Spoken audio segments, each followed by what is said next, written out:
Bonjour, et oui, on est mercredi et écoutez, je voulais vous faire une petite vidéo vite fait parce que vous m'avez posé quelques questions et je préfère y répondre en fait par le biais de la vidéo parce que je trouve que c'est plus simple et puis même pour vous c'est peut-être plus agréable et puis comme souvent il y a des questions qui reviennent, les mêmes questions qui reviennent, voilà, je préfère faire une vidéo globale, comme ça tout le monde va pouvoir la regarder. Alors, j'ai eu des questions sur le Grand Lenormand, savoir qu'est-ce que j'avais utilisé comme livre maintenant avec un petit peu de recul, après un an, qu'est-ce que j'ai utilisé comme livre pour pouvoir vraiment apprendre et surtout les histoires mythologiques. Et ça, c'est une bonne question parce que c'est vrai que c'est pas dans tous les livres. Alors, je vais vous expliquer tout ça. Et puis, autre chose aussi, je voulais vous parler du petit salon privé puisqu'on m'a posé la question, à savoir qu'est-ce qui s'y passait. Voilà, ça avait l'air un peu mystérieux pour certains. Donc, qu'est-ce qui se passe au petit salon privé? Donc, je vais vous parler de ces deux choses-là. Je vais répondre aux questions sur ces deux sujets. Et donc, je vais commencer par comment je me suis débrouillée pour apprendre. Alors, je reconnais franchement que le petit Lenormand, c'est vraiment pas évident quand on veut vraiment apprendre parce que il y a très peu de vidéos. Il y a des vidéos de tirage, il y a des vidéos qui vont vous raconter un peu les interprétations de chaque carte, mais ça s'arrête à ça. Et en fait, le principal qui est une vidéo sur les histoires. Bon, il y en a quand même pas mal, donc ça serait un peu long, mais les histoires pardon, principales, ça, on les trouve pas forcément, et c'est vrai que on sait pas du tout vers quel livre se diriger. Et ça, je vous comprends vraiment, parce que ça a été mon cas. J'ai, franchement, au début, quand j'ai commencé à me dire, bon, allez, je m'y mets, il y a pas mal de livres quand même, mais j'en ai acheté un, j'en ai acheté deux, j'en ai acheté trois, j'en ai acheté quatre, j'en ai acheté 5. Et finalement, le problème, c'est que il y a beaucoup de livres où on ne parle pas de tout. Voilà. Donc, il y en a plein que j'ai revendus et j'en ai gardé quelques-uns. Alors, je vais vous en montrer un tout de suite. Alors, celui-là, je crois qu'on le trouve plus. Mais, enfin, on le trouve plus, par exemple, sur les plateformes de vente, etc. Mais vous le trouvez encore sur sur Vinted, ou enfin tout ce genre de trucs, ce genre de site. Vous pouvez le trouver et cherchez bien parce que ça va du 25 aux 70 € pour le même livre. Donc c'est le Grand Jeu de Mademoiselle Lenormand. Donc c'est vraiment un ancien livre qui n'est plus du tout, on trouve plus, ou d'occasion, voilà. Et pour moi, ça a été... Alors c'est pas le tout premier que j'ai acheté, mais je vais dire que c'est vraiment celui que j'ai gardé, que j'ai retenu parce que il va traiter quand même de pas mal de choses, contrairement à d'autres livres. Voilà. Alors celui-là, vraiment, alors c'est Colette Sylvestre, donc on la connaît, elle a fait beaucoup de livres sur le tarot, etc. Donc je pense quand même que c'est quelqu'un qui connaît un peu son sujet. Et le Grand Jeu de Mademoiselle Lenormand, celui-là, je trouve qu'il est vraiment bon. Il a vécu, hein. Bon, moi je l'ai pas acheté neuf, hein. Je l'avais dû le payer une vingtaine d'euros à peine. Mais vous le trouvez encore, hein. J'ai vu 30-35 €. J'ai fait un petit tour sur Vinted pour vous justement, et vous allez voir, il y a des choses quand même assez sympas et assez abordables. Donc celui-là, pour moi, il est à avoir. Quand on attaque le Grand Lenormand, c'est vraiment quelque chose. Je le trouve complet. Alors, il y a aucun livre hein, qui est complètement... personnellement, moi, je n'ai pas trouvé un livre qui correspondait à toutes mes attentes sur l'apprentissage du Grand Lenormand. Alors, je vais vous montrer ce que j'ai fait du coup. Mais celui-là, franchement, c'est celui qui s'en rapproche le plus. Donc, déjà parce que... alors, on vous parle justement de la conquête de la Toison d'Or. on vous parle de la guerre de Troie, on vous parle des sciences hermétiques, des événements imprévus, etc. Donc, vous savez, les fameuses catégories que je vous avais citées lors de la dernière vidéo. Et du coup, voilà, vous avez quand même pas mal de choses. Ça va nous parler de la cartomancie, ça va nous parler du grand sujet, du sujet de droite et de gauche, etc. Donc, on a tout qui est vraiment dit, vraiment cité, rien n'est oublié. Le seul problème, je trouve, c'est que c'est pas assez complet encore. Alors, vous avez, voilà, sur la relation affective, vous avez effectivement, voilà, sur le sujet central, vous avez quelques lignes ici. Après, c'est le sujet de droite, le sujet de gauche. Après, on va passer sur l'activité professionnelle, sur l'activité matérielle, sur la santé. Et après, ça va englober tout ce qui est un petit peu divers. Donc, c'est intéressant à lire, mais pour les interprétations, c'est intéressant. Mais pour comprendre la carte, je trouve que c'est un peu limité. Vous voyez ?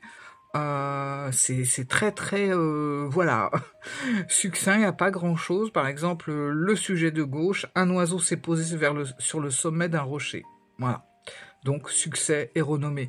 Donc c'est très bref, et finalement c'est pas encore assez complet pour moi, même si ça l'est quand même déjà pas mal, mais il n'y a pas tout ce qu'il faut encore. Voilà. Et puis en plus, alors bon, vous avez des interprétations de tirage, une conclusion, mais je regarde un truc.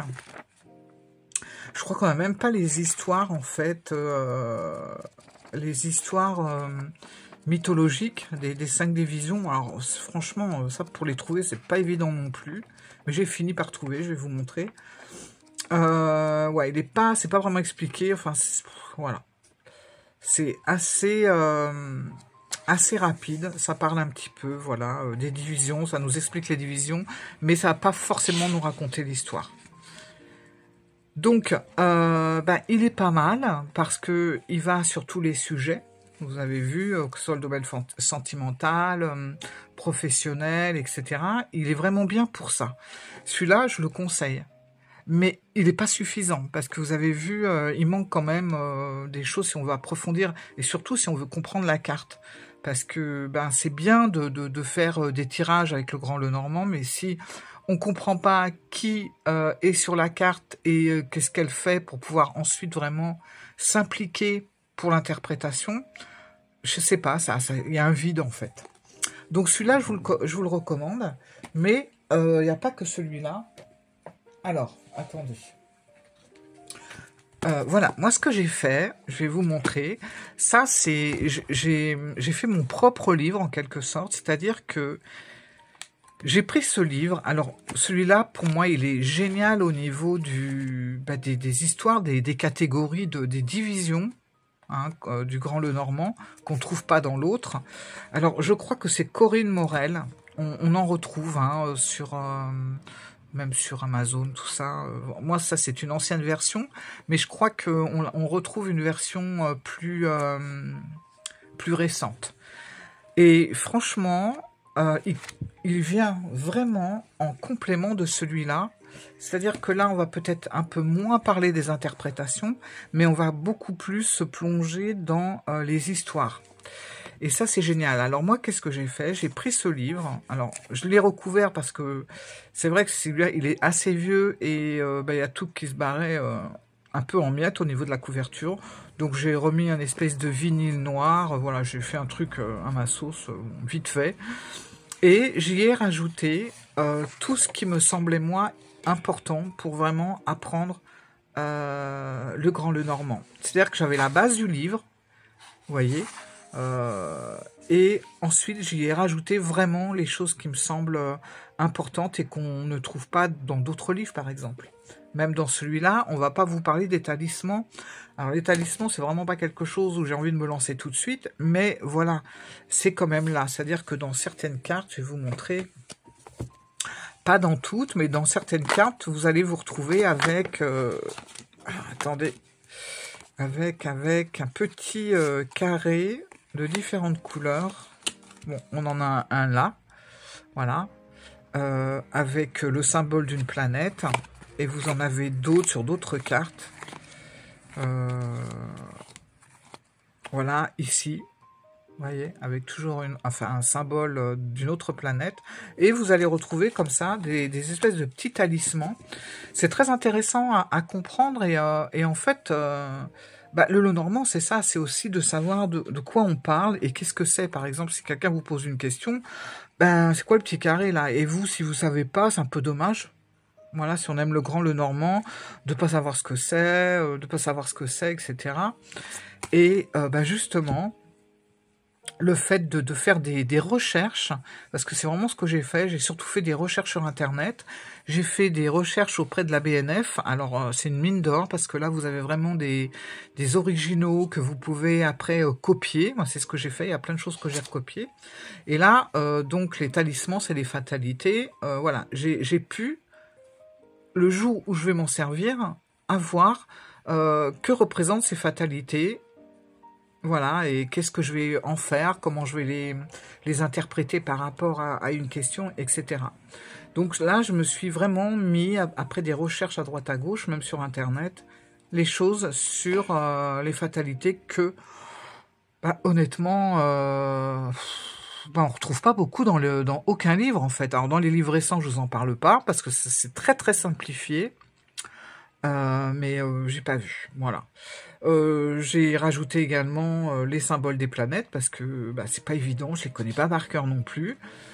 Toujours sur les fatalités. Enfin, vous voyez, j'ai marqué pas mal de choses que j'ai pu trouver à droite, à gauche et que j'ai rempli sur ce livre parce que pour moi, ce livre c'était quand même une bonne base du fait que j'avais les catégories expliquées avec les histoires. Des Grecs, etc. Et ça, c'est vachement important. Et je me voyais pas prendre un autre livre et recopier toutes les histoires de la mythologie parce que ça m'aurait pris des années. J'ai préféré prendre le livre où il y avait les histoires mythologiques et après venir mettre mes propres notes autour. Voilà. Donc, c'est ce que j'ai fait. Et donc, ce livre-là, franchement, je trouve que c'est un des mieux qui complète le grand jeu, celui-là. Je trouve que ça se complète bien et dans celui-là, vous ne trouvez pas ce que vous trouvez là et dans celui-là, vous ne trouvez pas ce que vous avez dans celui-là. Donc ça fait vraiment un bon combo. Voilà, un bon combo. Avec ces deux livres-là. Alors après, vous en avez plein d'autres. Hein. Vous avez le livre de Jean Didier, je crois que c'est ça. Qui est pas mal non plus, je l'ai survolé, mais bon, par contre, par rapport à ce que j'ai là, le livre de Jean Didier, qui est très bien aussi, ça fait un petit peu doublon. Voilà, donc je n'ai pas envie non plus de me retrouver avec 10 000 livres qui vont me dire la même chose sous des formes différentes, qui vont encore plus m'embrouiller, parce que forcément, ça va expliquer d'une façon différente, et du coup, c'est... je ne... Comment dire, je vais pas vous conseiller ça en fait. D'avoir trop de livres, finalement, ça va vous perdre parce que vous allez apprendre sur un livre et puis après vous allez apprendre sur un autre livre et puis ça va pas être dit de la même chose et puis finalement ça va vous embrouiller. Donc faut vraiment vous tenir à un livre et pas des livres qui font doublon. Voilà. Après vous pouvez prendre plusieurs livres mais qui se complètent. Voilà. Et pour moi, ces deux-là se complètent. J'essaierai de vous mettre...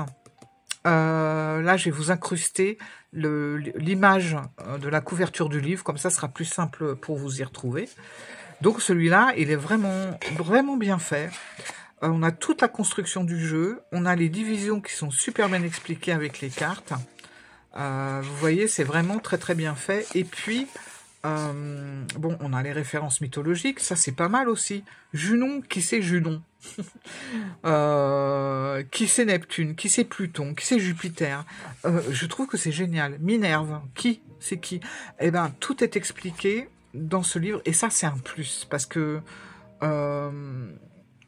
si on veut vraiment s'investir dans le grand Lenormand, il y a des choses Je vous l'ai dit, hein, il y a des choses, faut vraiment les apprendre. Enfin, faut les comprendre. Il faut savoir de quoi on parle. C'est pas les apprendre par cœur non plus, ça sert à rien, mais de bien imprimer, de bien enregistrer les choses, et puis après, le jeu va vous paraître beaucoup plus simple.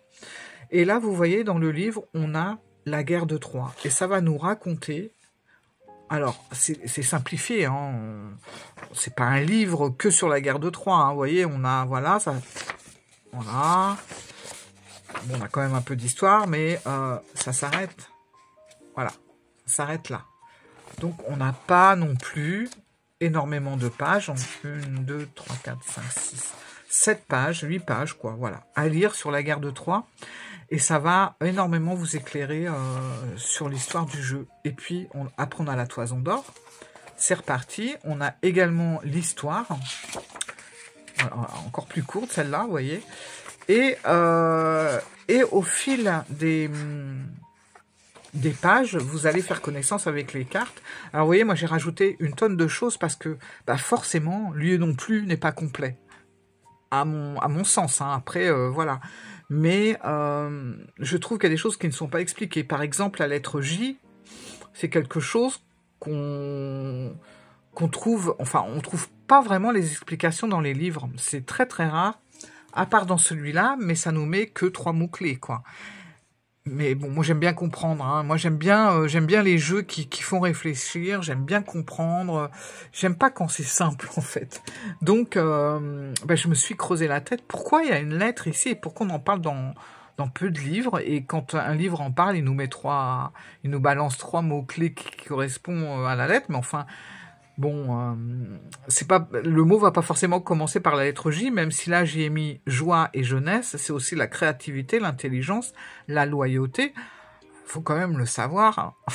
Si on le trouve pas quelque part, on peut pas l'inventer, quoi. Et en fait, en faisant mes recherches, c'est là que c'est important de faire un peu ces recherches. Quand on est passionné par un jeu, il faut vraiment, faut pas avoir peur. Surtout un jeu ancien, il faut vraiment pas avoir peur de fouiner, de chercher, etc.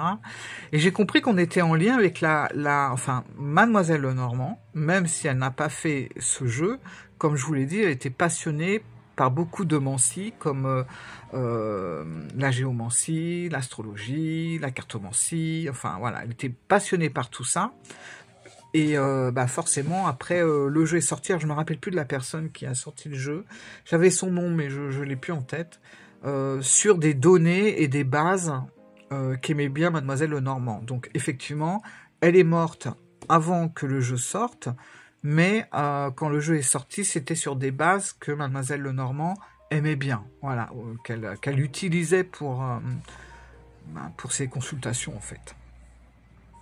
Donc en fait, en cherchant tout ça, je me suis aperçu que les lettres qu'on trouve, ça venait de la roue de Pythagore. Alors la roue de Pythagore, selon Mademoiselle Lenormand, alors ça c'est pareil, c'est tout un truc, j'ai fait des recherches et tout, je suis encore dessus d'ailleurs, j'ai imprimé la roue de Pythagore, je vous la montrerai là aussi.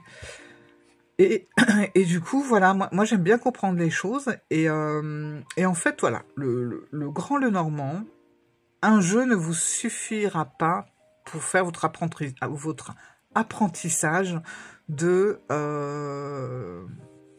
toute la carte et de l'histoire, surtout. De l'histoire qui se joue là sur la carte. Il faut vraiment faire ses recherches. Et vous voyez, ce qui est bien, c'est que, dans ce livre, c'est que vous avez des petits encadrés comme ça, et c'est bien noté, pour comprendre le symbolisme du sujet central, la carte fait référence à l'histoire de Midas. Et là, vous avez la petite histoire en lien avec ce qui se passe ici, et ça vous permet de comprendre. Et ça, vous l'avez dans pas mal de vous voyez, là, alors, il n'y a pas grand-chose. Mais voilà, le 5 de trèfle, la fameuse Hélène qui se barre avec son amant, avec Paris.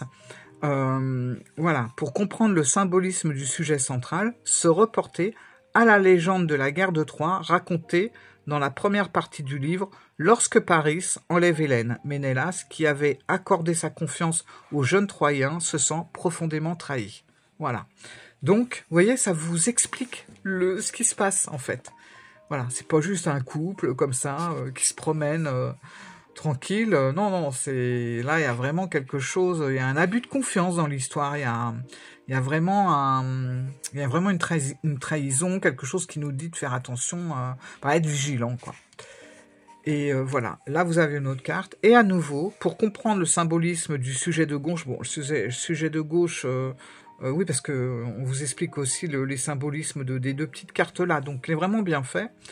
Voilà, pour comprendre le symbolisme du sujet central, on sait que ce contrat singulier fut vain et qu'il n'y a eu ni vainqueur ni vaincu. Il annonça simplement que la guerre allait être longue puisque les forces étaient égales de part et d'autre. Voilà. Donc, on a Paris, c'est Ménélas. Ben là, on est toujours dans la guerre de Troie, donc forcément, on les retrouve régulièrement. Et c'est toutes les cartes comme ça. Donc, je trouve que... Bon, voilà, j'ai encore fait des notes. Je trouve que tout est vraiment bien expliqué. Alors, celle-là, je crois que c'est une de mes cartes préférées. C'est la carte, c'est le 7 de carreau avec la fameuse Pandore. Voilà, je trouve que l'histoire, elle est très belle. Franchement, si vous avez ce livre, ou si vous pensez acheter ce livre, lisez, voilà, pour comprendre le symbolisme du sujet central. Lisez cette histoire. Je ne vais pas vous la lire parce que c'est un peu long, mais c'est une belle histoire. Hein. Et on a envie de dire, quand on lit ça, si on en est là, maintenant, c'est peut-être à cause de Pandore, en fait. Hein. Comme quoi, oui, effectivement, bon, on peut pas lui en vouloir, elle était curieuse, elle a ouvert la boîte, et voilà, elle a laissé échapper tous les maux de l'humanité, hein, la maladie, la trahison, enfin, toutes ces choses-là, quoi. Enfin, bref, voilà. Et voilà, et on a ça sur toutes les cartes. Après, on a quelques tirages. On a un tirage personnel. Enfin, on a pas mal de petites choses. La position des cartes. Il y a pas mal de choses qui sont expliquées au-delà de l'imagerie du jeu. Voilà, les tirages de l'ordre des temps. Parce que vous pouvez aussi faire... Enfin, vous savez, faire les catégories comme je vous avais expliqué, et puis tirer qu'avec, par exemple, la catégorie de l'ordre des temps, puisque, vous savez, c'est les signes astrologiques, vous pouvez faire des tirages rien qu'avec ça. On peut faire des tirages géographiques, c'est en ça que il est mais tellement profond, tellement complet, ce jeu, c'est assez fou, quoi. Voilà, la valeur numérique des thèmes, définie par Mademoiselle Lenormand. Donc ça on sait que oui, elle a défini ces jeux, même si elle n'a pas fait ce jeu, elle a fait ces choses-là, puisqu'elle était attirée par ça. Donc voilà, il y a plein de choses, le placement des cartes, etc. Par contre, effectivement, dans ce truc-là, enfin dans ce livre, je n'avais pas la roue de Pythagore. Je ne sais pas pourquoi, elle n'y est pas, je ne l'ai pas trouvée. Donc bon, je me la suis imprimée, je l'ai pas encore mise là-dedans, et voilà, j'ai rajouté plein d'autres choses, voilà, le tableau des maisons astrologiques, les tirages, plein de trucs. Et là un autre, le tirage astrologique ici, puis là on a Mademoiselle Lenormand en train de faire ses consultations. Et là, on a, je sais pareil, ça c'est des choses que j'ai rajoutées, hein, que j'ai collées, puisque ça, c'était pas vraiment en avant dans le livre, mais c'est pour aussi simplifier les choses. C'est tous les détails de la carte. Donc on a la figure centrale, on a la valeur numérique de la carte, le sujet de droite, les fleurs, les éléments de la carte, la lettre, le sujet de gauche, les constellations, enfin voilà, il y a tout.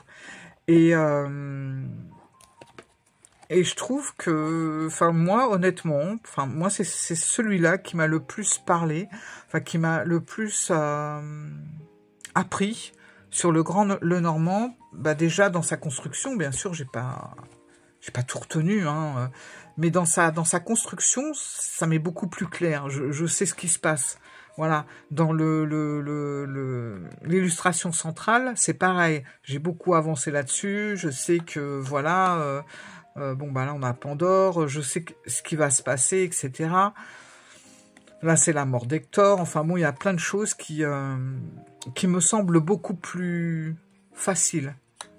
Voilà. Et vous savez, c'est comme tout, hein, un jeu, plus on l'utilise, plus on l'apprend, plus il vous paraît simple, plus il vous parle. Donc, il n'y a pas de secret, hein. De toute façon, le grand Lenormand, il n'échappe pas à ça, hein. Surtout lui. Le but, c'est vraiment de le travailler, de le travailler, de le travailler, plus qu'un autre jeu. Donc, voilà, moi, comment je m'y suis prise. J'ai pris une base de livres. Alors, ce qui était bien dans ce livre-là, c'est qu'en plus, il y avait pas mal de feuilles blanches. Donc j'ai pu y coller, vous voyez, tout ça, je l'ai écrit. Bon là, à la limite, je pourrais coller aussi encore des choses, puisque ça m'intéresse pas en fait, c'est de la publicité. Mais voilà, il y a beaucoup de pages blanches qui m'ont permis de de coller plein de choses, quoi. Même au début, voilà, tout ça c'était des pages blanches, donc j'ai pu noter, marquer au fil de mes recherches. Voilà. Donc, tout doucement, alors, il n'est pas encore complet à mon sens. Il y a encore beaucoup de choses que je devrais noter là, et je le fais petit à petit. Ça, c'est ce que j'ai pu faire en 1 an. Voilà. Ça m'a permis vraiment de pas mal avancer, de mieux comprendre les cartes. Donc, j'ai fait comme ça. Voilà. Donc, moi, je vous conseille vraiment de prendre une base, un livre qui vous parle. Celui-là, je vais vous dire lequel c'est. Et puis après... Celui-là, parce que même si les explications des cartes c'est juste 3-4 mots, c'est quand même utile, parce que ça, vous l'avez pas partout. On va nous parler des constellations, de la lettre. Alors bon, vous voyez, on a 3 mots-clés, mais par contre, au niveau des interprétations, c'est celui qui va en faire le plus. Voilà. Vous avez une interprétation générale, et puis après, ça va vous détailler le côté affectif, le côté professionnel, matériel, etc. Et sur les 3 tableaux, centre, droite et gauche. Donc ça, il est vraiment bien fait, je trouve. Donc avec ces deux-là, franchement déjà, c'est pas mal. Donc, ben c'est tout, hein. Voilà comment j'ai fait. Voilà. Si vous avez d'autres questions, ne vous gênez pas. J'ai l'impression que j'ai oublié un truc. Je voulais vous dire autre chose, mais j'ai oublié. Bon, c'est pas grave. De toute façon, on en reparlera, surtout à la sortie de celui du mois d'août. Là, je reviendrai sur le Grand Lenormand. Je suis désolée, hein, pour ceux que ça gave, mais bon, voilà quoi. Autre chose aussi, c'est pour le petit salon privé. Alors, plus rien à voir avec Mademoiselle Lenormand. Le petit salon privé, c'est vrai qu'on m'a posé des questions. On m'a dit, mais qu'est-ce qui s'y passe? Voilà, qu'est-ce qui s'y passe? Alors, dans le petit salon privé, en fait, c'est vraiment un endroit déjà où on peut faire du live.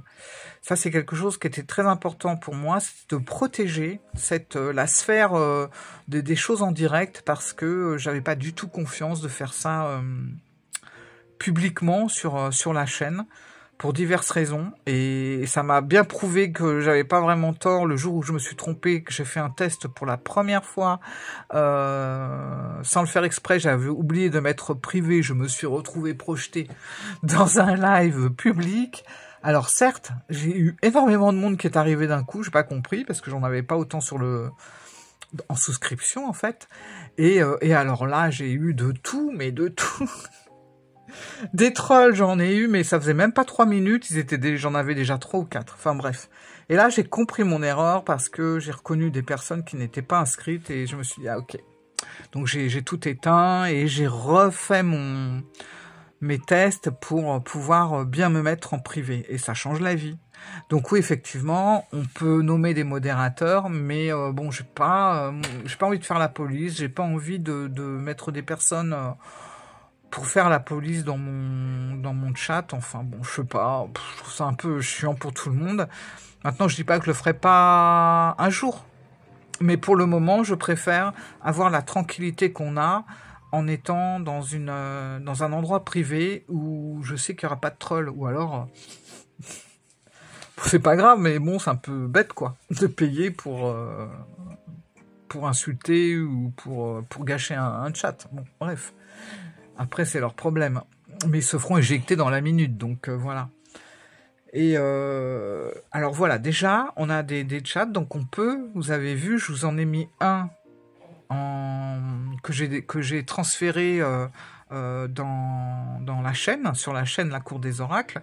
Donc c'était le fameux entretien que j'avais eu avec Iris. Voilà, ben ça on l'avait fait en direct avec les personnes qui étaient en souscription, et puis on pouvait poser des questions, vous avez vu, voilà. D'ailleurs, on va en refaire un avec Iris, mais celui-là, je le transférerai pas, ça restera privé. On parlera surtout... bah, je vous dis rien, voilà. Vous verrez bien. De toute façon, c'est pas encore fait, donc voilà.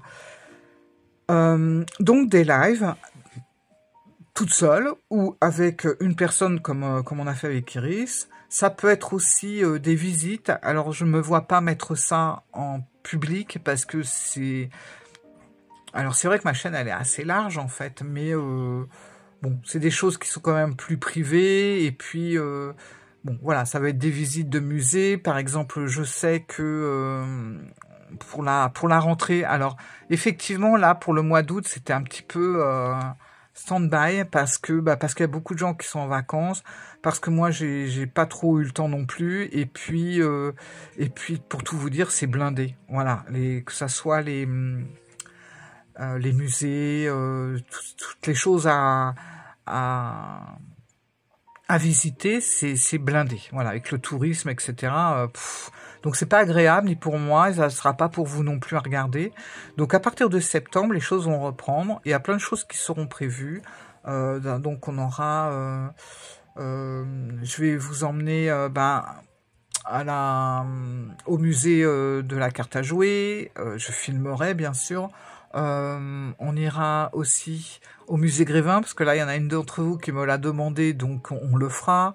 Peut-être qu'on aura l'occasion de retourner à Versailles, mais vraiment voilà, avec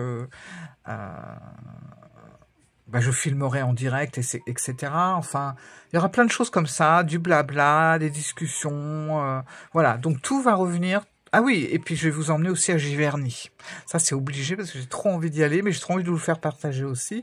Voilà, en référence au jeu Les Impressionnistes que je vous ai fait, que je vous ai montré il n'y a pas très très longtemps, pour vous montrer franchement la beauté de ce jardin. Alors j'espère que à la rentrée, ça sera encore beau. Je veux dire, au niveau de... ça sera encore fleuri, je sais pas. J'espère vraiment, parce que c'est vrai que c'est un endroit à aller au printemps. C'est magnifique. Mais c'est pas grave, on ira quand même, quitte à y retourner après au printemps. Voilà. Donc il y a toutes ces choses-là, et puis après, je sais pas, on verra bien. Après, c'est un peu au feeling, mais voilà. Et ça, c'est des choses que je mettrai pas forcément sur le public, parce que je remarque aussi que quand j'ai fait des vidéos, par exemple, où je vous ai emmené un petit peu à droite à gauche, bon, j'en ai pas fait beaucoup, mais j'avais fait pour le Père Lachaise, etc. Il y a des personnes que ça intéresse, puis d'autres, j'ai l'impression, non. D'autres, c'est vraiment les cartes, en fait. Donc, j'ai pas envie non plus de mettre ça ou d'imposer ça, alors que à la base, c'est peut-être pas non plus ce qui fait ma chaîne. Maintenant, si les personnes ont envie de nous rejoindre pour voir un petit peu toutes ces choses-là, où il y a quelque chose quand même de plus intime qui se crée, où on parle en direct, où voilà, il y a un échange direct en fait. Bon, c'est quand même super sympa. Et puis de vous montrer certaines choses, je vous l'impose pas, vous le savez, et si ça vous plaît, vous êtes là, quoi. Voilà. Donc voilà, c'est surtout ça, le petit salon privé. Donc c'est au prix de 2,99 € par mois. Voilà, que vous pouvez arrêter, reprendre comme bon vous semble.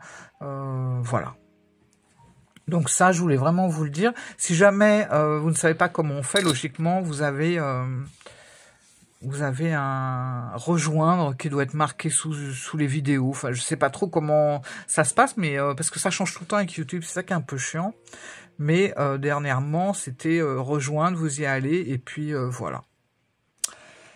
Voilà, bah, écoutez, 35 minutes pour une petite vidéo, ça va, j'essaie de faire quand même rapide et court, mais c'était, voilà, je voulais vraiment répondre à ces deux choses-là, le petit salon privé et mon utilisation pour apprendre le grand le normand. Si vous avez d'autres questions, vous gênez pas, je suis toujours là pour vous répondre, même si ça met du temps, m'en voulez pas, ça met du temps, mais j'y réponds toujours. Voilà, ou si il y a quelque chose qui est resté sans réponse, c'est que je l'ai pas vu, ou que c'est une ancienne vidéo, du coup, une fois validée, ben, je la retrouve pas, donc vous gênez pas. Hein. Posez des questions, je répondrai sans problème. Voilà les amis, écoutez, je vais pas rester plus longtemps. Je vous fais plein de bisous, je vous souhaite un bon mercredi, profitez bien si vous êtes en vacances, et puis bon courage si vous travaillez encore, mais en tout cas, on se retrouve dimanche. Voilà, je vous fais plein de bisous. Au revoir, ciao.